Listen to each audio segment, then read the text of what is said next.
President Tsai says Taiwan and the U.S. will work more closely together for regional peace. Thailand's favorite for prime minister is confident he can secure the country's top seat. Concern grows for a detained Chinese journalist credited with starting the metoo movement. Plus, Taiwanese Beijing Opera master Wei Haiming holds a ceremony to initiate her new apprentices.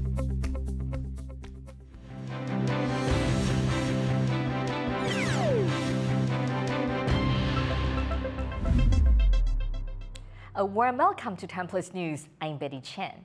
President Tsai Ing-wen says Taiwan and the U.S. are working closely together to safeguard democracy in the region. Here's what she said.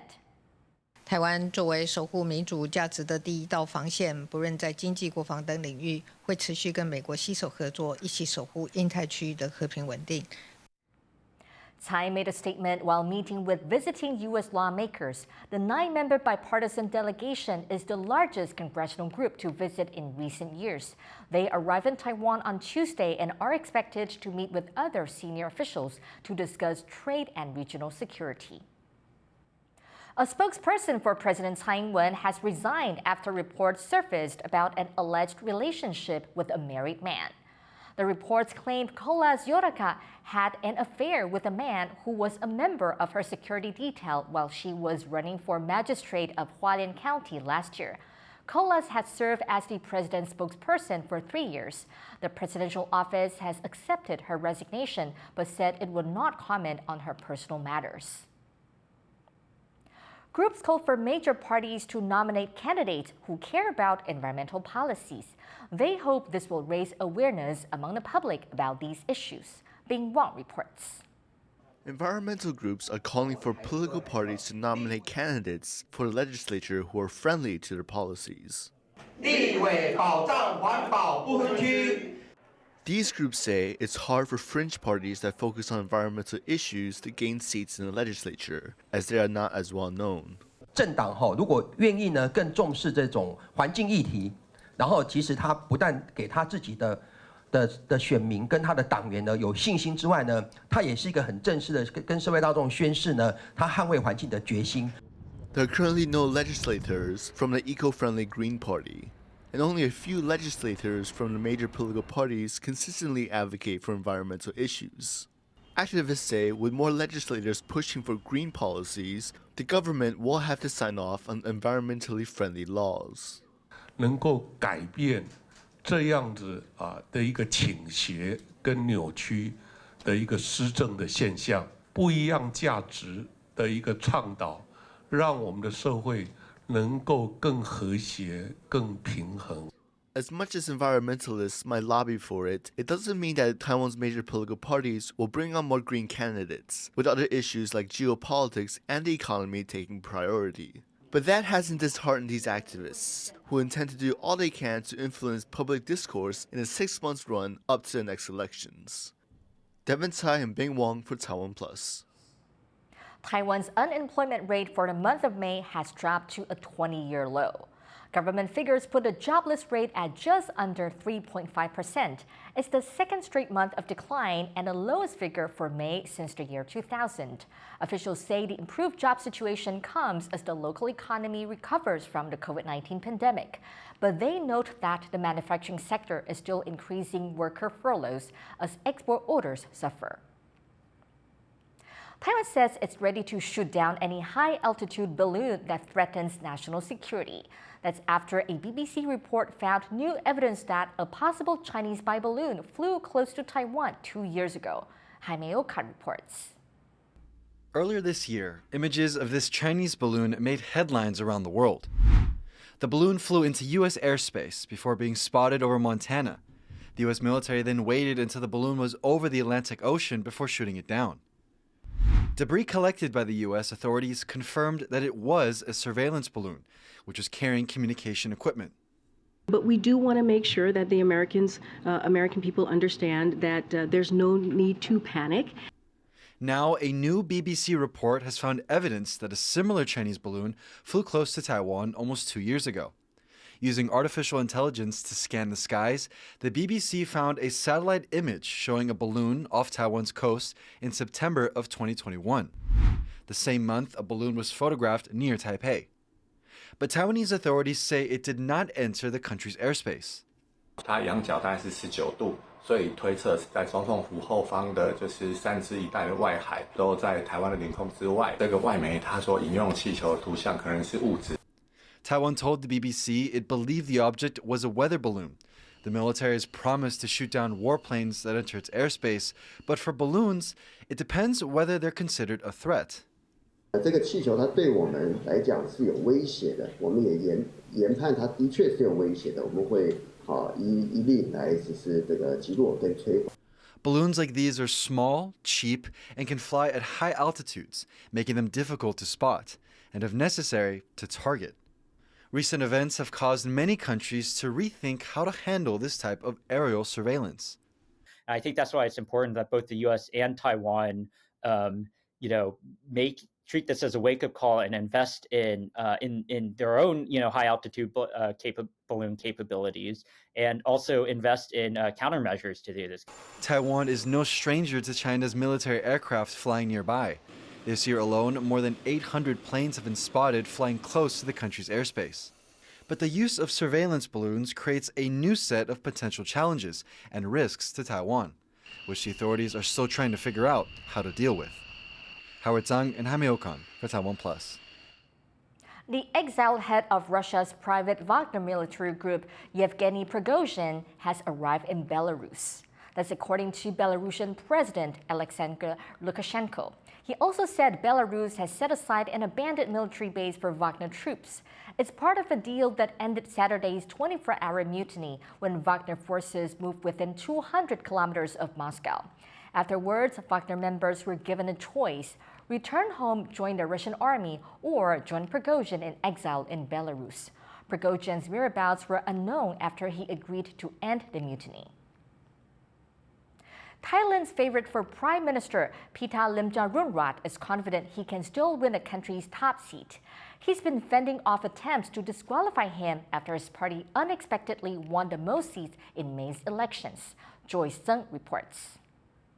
All eyes in Thailand are on this man. Pita Limjaroenrat is the leading prime ministerial candidate to bring the country out of a 9-year military-backed rule. His progressive Move Forward party unexpectedly secured the most parliament seats in May's general elections. But that still does not guarantee Pita as their pick for the country's top spot. That's because to become prime minister, he needs a majority backing from the 500 representatives and 250 junta-appointed senators, which comes out to 376 votes. Just ahead of the new parliament's first session next week, Pita says his 8-party alliance is now only short 64 votes from that goal, and he's confident he can pull it off.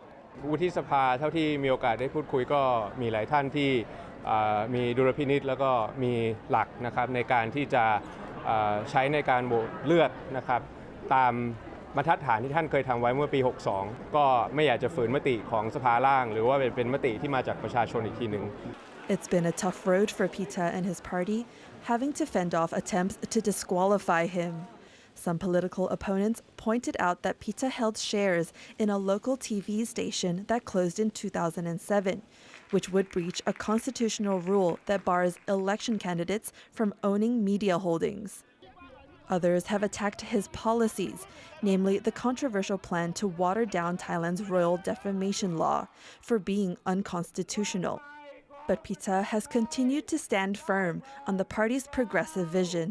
การแก้ไขมาตรา 112 เนี่ยเป็นสิ่งที่น่าจะเป็นทางออกให้กับสังคมไทยเพราะในช่วงที่ผ่านมาเนี่ยการใช้มาตรา 112 ในการที่จะเอามาเป็นเครื่องมือทางการเมืองในการรังแกคนเห็นต่างรวมถึงเยาวชนตามคำถามเมื่อกี้นี้ด้วยเนี่ยไม่ได้เป็นผลดีกับสถาบันใดเลย The controversial proposal is sure to be a talking point for the new parliament, which will officially gather for the first time next week. Thailand's king is set to open that meeting.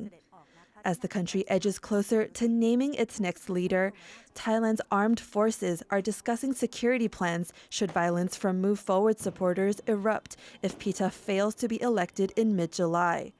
Thailand will have to wait just a little while longer to see if PETA's confidence will ultimately pay off. Scott Huang and Joyce Zhen for TaiwanPlus. The metoo movement sent shockwaves around the world when it started in 2017. Countless people came forward to speak about their experiences of being sexually harassed or abused. China's metoo spark came from Sophia Huang, a journalist who was arrested in 2021. Herel Hughes tells her story.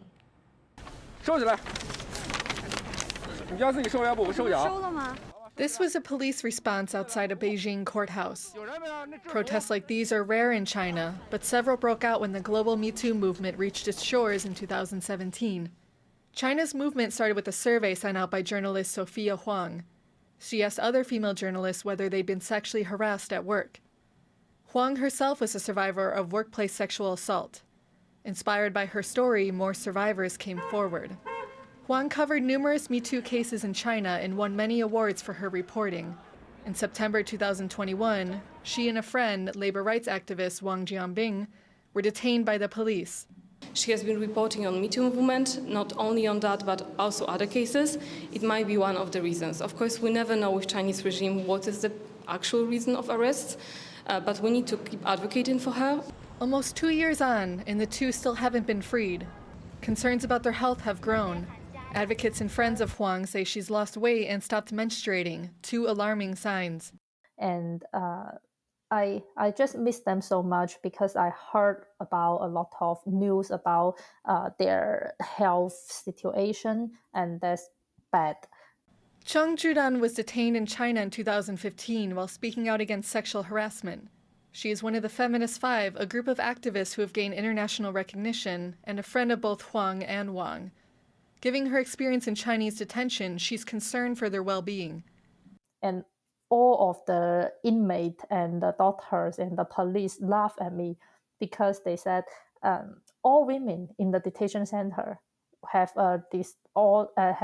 disorder on their period, so that's not a big deal. I was in there for 37 days, but Huang Xueqing and Li Qiaochu, they are in that place for even much longer. China has been accused of mentally and physically torturing its detainees through repeated questioning and sleep deprivation. Huang and Wang are prevented from communicating with anyone while in detention, including visitors or lawyers. There have not been any updates on the condition of the two activists in several months. We know that she has been in detention for more than a year right now. Her family and friends are very worried about her situation because there are no news about her whereabouts right now, or even disturbing news of case of torture or mistreatment in detention. Advocating for women's rights and safety in China has only become more difficult in recent years. Activists and supporters there have regularly been disappeared or silenced. Despite this, the movement in China continues, defying the risks to those who speak out. Andy Shui and Herel Hughes for TaiwanPlus.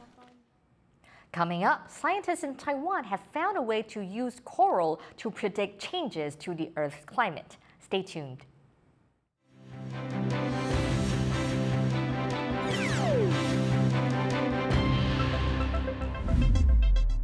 At a time when the world feels more divided, a platform for diverse voices to come together. I'm Divi Gopalan. Join the dots. Be part of the conversation.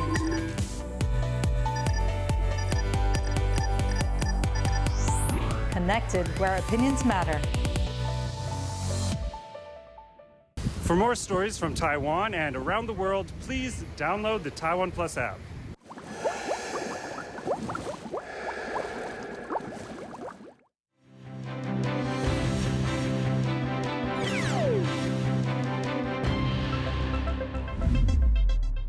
Welcome back. You're watching TaiwanPlus News. The last Chinese journalist in India has been forced to leave the country after having a visa extension denied.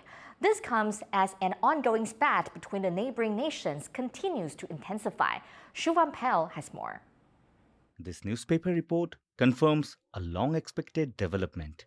After a recent streak of expulsions and counter-expulsions of journalists from China and India, the last reporter in India from Beijing's Xinhua news agency was denied a visa extension, effectively forcing him out of the country. Meanwhile, the only journalist from an Indian media outlet in China is also facing an imminent exit, as Beijing has given him a July deadline to pack up and go. It's extraordinary, and there's also a reflection of the relationship between India and China. I think unless there's traction on the political side, unless things start improving, I don't see this situation getting resolved anytime, at least not in the immediate future. This all started with expulsion of 3 Chinese state media reporters from India in 2016 after they allegedly met with Buddhist factions in the country which opposed the Dalai Lama. The Tibetan spiritual leader has lived in exile in India since the 1950s, being branded as a separatist by the Chinese government. A source close to the Indian security establishment told TaiwanPlus that China closely monitors or tries to manipulate developments related to the succession of the Dalai Lama. Indian authorities also allege that some Chinese state media reporters gather information and intelligence while in the country. China denies those allegations and accuses the Indian government of unfairly treating Chinese journalists. But the source also says that the Indian government doesn't mind if there are no Indian reporters in China due to Beijing's strict control over the media. The situation in China is quite unique because of the political system that is being followed over there. So the rules of the game are very different from what it would be in quote-unquote democracy. The ongoing tension between India and China is leading to an extraordinary situation when there will be no on-the-ground news coverage by their media outlets on the other country's soil. Ishan Pen and Shubham Pal for TaiwanPlus. A lot of people may be envious of South Koreans today. They've just become a year or two younger. The country on Wednesday scrapped its traditional way of measuring age. Under that system, South Koreans were deemed to be a year old at birth, with a year added each January. Taiwan uses a similar counting method. South Korea's system has sometimes led to confusion. Now the country will use the international standard of counting age starting from 0. Muslims across the world are celebrating Eid alAdha, or the Feast of Sacrifice. Islam's largest holiday began on Tuesday evening. It follows Arafat Day, which is the most important day in the annual Hajj pilgrimage. Muslim pilgrims climb up Mount Arafat in Saudi Arabia at sunset. This is where the Prophet Muhammad is believed to have held his last sermon. A Taiwanese master of Beijing Opera is helping to write a new chapter for this performing art in Taiwan. Our reporter Yu Jinhuang has more.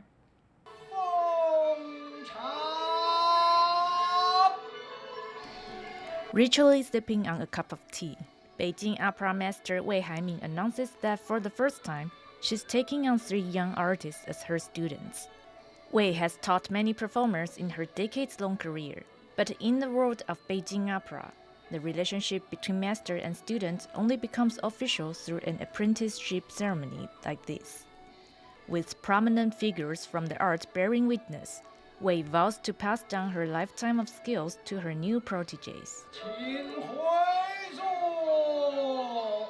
我教戏真的教得非常的巨细靡遗，每一个大大小小的细节我都不放过，因为我觉得我的整个成长的环境呢是现在的学生所没有的，所以我很希望把我自己过去所有的经验、所有的经历都分享给他们。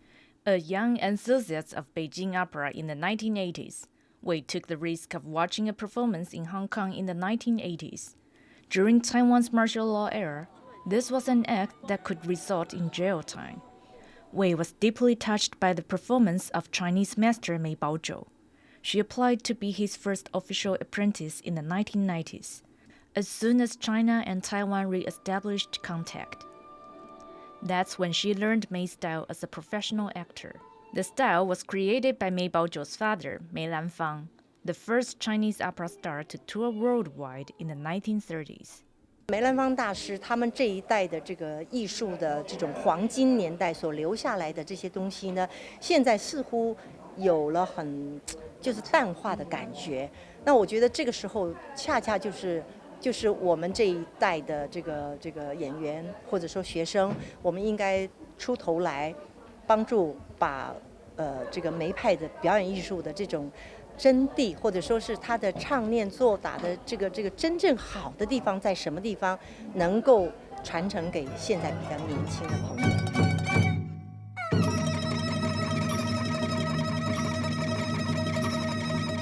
A well-known work representative of May style is Very Well My Concubine. It depicts King Chu's lover, Lady Yu, performing a lost sword dance before facing death. May learned the nuances of May style, such as holding a light sword as if it were heavy, and carrying out the movements gently. Wei wants to pass down her skills now because she feels that Beijing Opera is a fading art.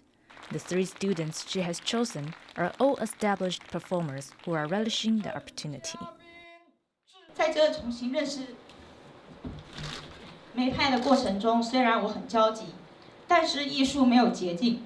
期待透过向魏老师一次次上课，努力把梅派戏学扎实到位。希望随着年龄的增长，对梅派的感悟要有更深刻的体会。老师也是很耐心的一个字一个字教，所以我会努力继续的在这边跟随老师的艺术这样子。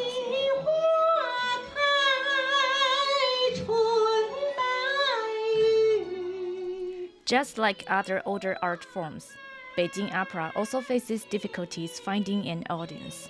Master Wei hopes these young performers will not just take on the tradition, but also develop an artistic language for their own generation, so Beijing Opera can continue to survive and evolve.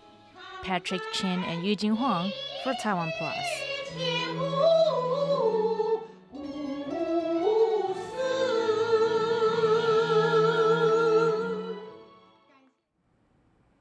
Taiwan is known for being a foodie's paradise, and this week a new award was announced to celebrate the country's cheaper dining options.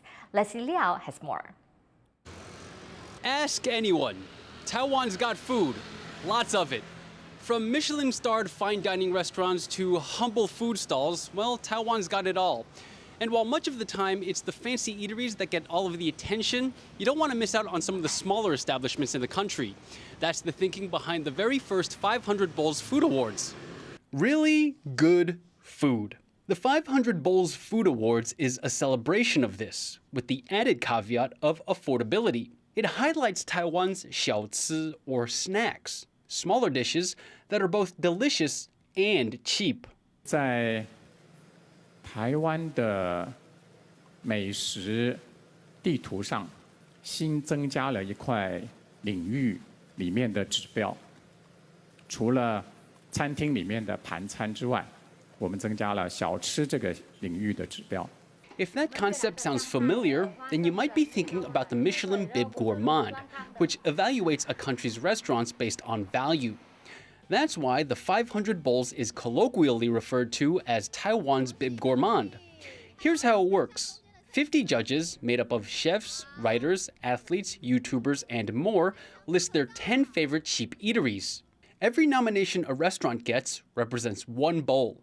50 judges naming 10 eateries each is how you get the titular 500 bowls. But because of overlap, there aren't actually 500 restaurants on the list, just 441. Over 40 of the restaurants were put forward by more than one judge, but one place managed to dominate the awards. 恭喜今年最多碗的得主7碗得主全控肉饭在彰化。 A food stall in central Taiwan's Changhua City earned 7 bowls thanks to its signature dish, soy sauce braised pork over rice. It's deceptively simple, but popular for a reason. Food selection in Taiwan is vast, and that's why 500 bowls may be necessary to do the country's food scene justice. But since several judges decided to give their bowls to the same restaurants, it's clear there are still favorites. Yisun Chen and Leslie Liao for TaiwanPlus. Researchers at Taiwan's top university are using corals to track how ocean currents in the South Pacific are getting stronger and to better predict what that could mean for our climate. Sally Jensen has more. Making holes in the corals. But don't worry, it's all for science. These researchers on the Solomon Islands are using the marine animals to find out how Earth's climate is changing. They say corals in this part of the world can shine a light on South Pacific currents and the climate systems they help regulate. The groundbreaking research published in the science journal Nature has been carried out by these scientists at National Taiwan University.